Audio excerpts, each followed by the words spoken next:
السلام عليكم، اهلا بكل حبايبي ومتابعيني الكرام. النهارده هنعمل مع بعض حلو خطير بجد، احلى والذ بكتير من العزاية. طعمها غني جدا، مغذية وسهلة وبسيطة ومش هتاخد وقت خالص. يلا بينا نسمي الله كده. بس حابة اطلب منك طلب، اهم حاجة نصلي على النبي في التعليقات. اللهم صل وسلم وبارك على سيدنا محمد. معايا هنا حوالي كده كيلو وربع من البطاطا. اهم حاجة نغسلها كويس جدا، وقشرتها ونضفتها كذا مرة عشان نتأكد بس انها نظيفة تمام من اي طين او اتربة. بعد كده هنبدأ نقطعها حلقات. تمام. وهنحطها كده في الحلة ونضيف عليها معلقتين سكر وكوباية مية. هنرفعها على نار متوسطة ونغطيها لحد ما تستوي معايا تماما. وده شكل البطاطا بعد ما استوت معايا. هنبدأ نهرسها كويس جدا بهراسة البطاطس او ممكن شوكة لغاية بقى لما تبقى معايا ناعمة خالص. هكون هنا محضرة سمنة بلدي، هاخد بس منهم معلقتين من السمنة البلدي كبار. تمام. تديها ريحة وطعم كده جميل جدا. وبعد كده هنضيف معلقتين من جوز الهند. سامحوني مقطع الكاميرا فصل وانا بضيف جوز الهند، بس هو بيدي ريحة وطعم رهيب جدا. حابة تضيفيه، لو مش حابة مفيش اي مشكلة خالص، بلاش تضيفيه، بس صدقيني بيفرق خالص في الطعم والريحة. هنكون هنا مجهزين الصواني ومغلفينها كويس جدا بالسمنة البلدي، ونبدأ نقسم كمية البطاطا ونساوي كويس جدا بالمعلقة الاسباتيلا او بالمعلقة عادية. نحط بس معلقة سمنة كده على الوش واحنا بنساوي البطاطا في الصواني. بصوا بقى البطاطا ناعمة معايا خالص، اهم حاجة اللي انتي تهرسيها. ببدأ كده اسويها بالشكل اللي انتوا شايفينه ده. يلا بينا نشوف الخطوة اللي بعد كده. بعد ما حطينا البطاطا بتاعتنا في الصواني وبدأنا كده نسويها بالشكل اللي انتوا شايفينه ده، الكمية اللي انا عملتها من البطاطا عملت معايا صينيتين وسط. تقدري تحطي كل الكمية في صينية واحدة. كده جهزنا صواني البطاطا بتاعتنا، ويلا بينا نشوف الطبقة التانية اللي احنا هنحطها على البطاطا من فوق. احلى واجمل طبقة كريمة كده على الوش.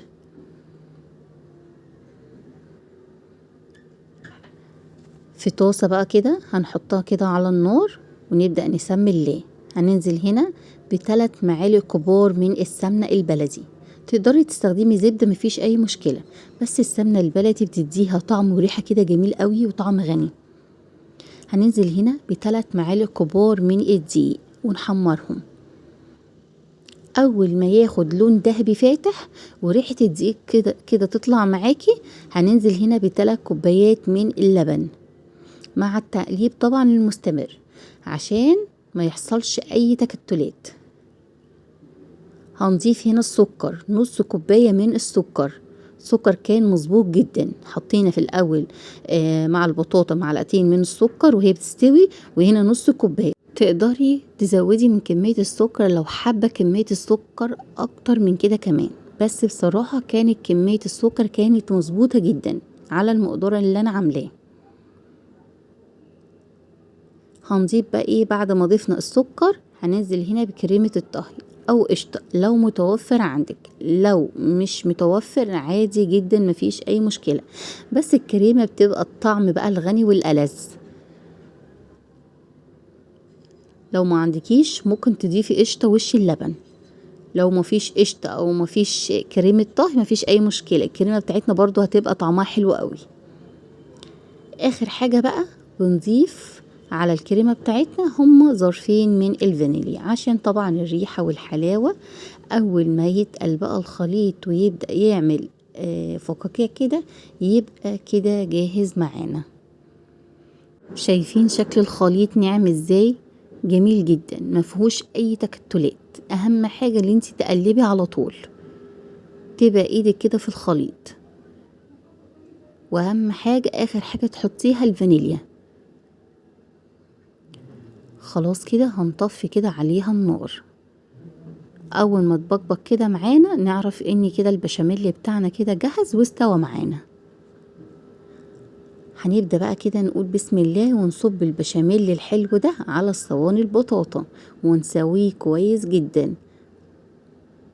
شايفين شكل بقى البشاميل القمر ده؟ حاجة كده كريمية وطعمها غني جدا، عايزة اقولك مغذية قوي. هنسيبها بس تبرد تماما. بعد بقى ما يبردوا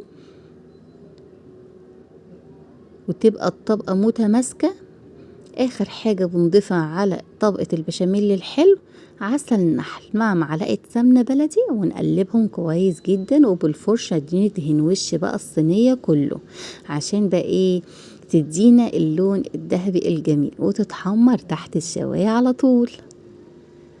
شايفين طبقة الكريمة متماسكة وماسكة نفسها.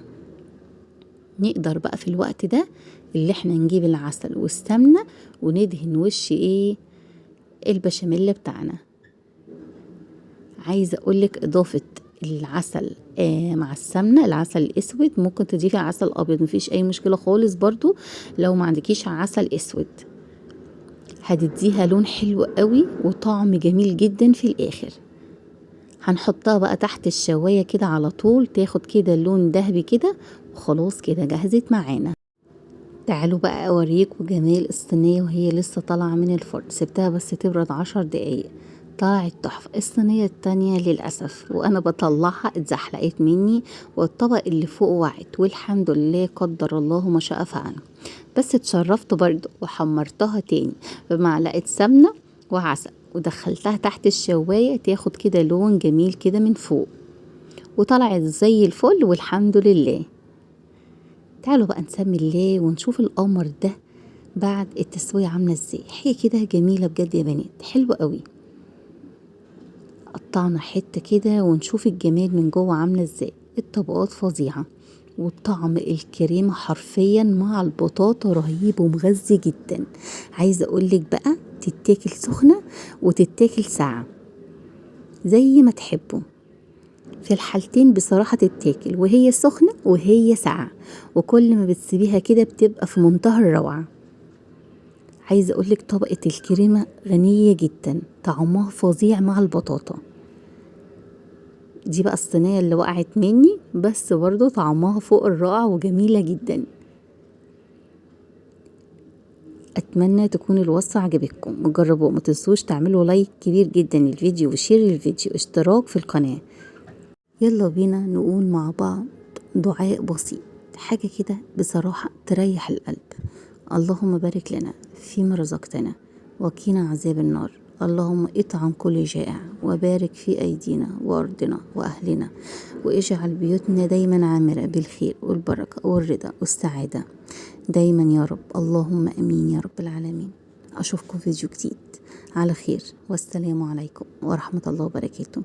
مع أكلة بيتي ماما مروة عبده، وألف هنا على قلبكم، وهسيبكم في حفظ الله. مع السلامة.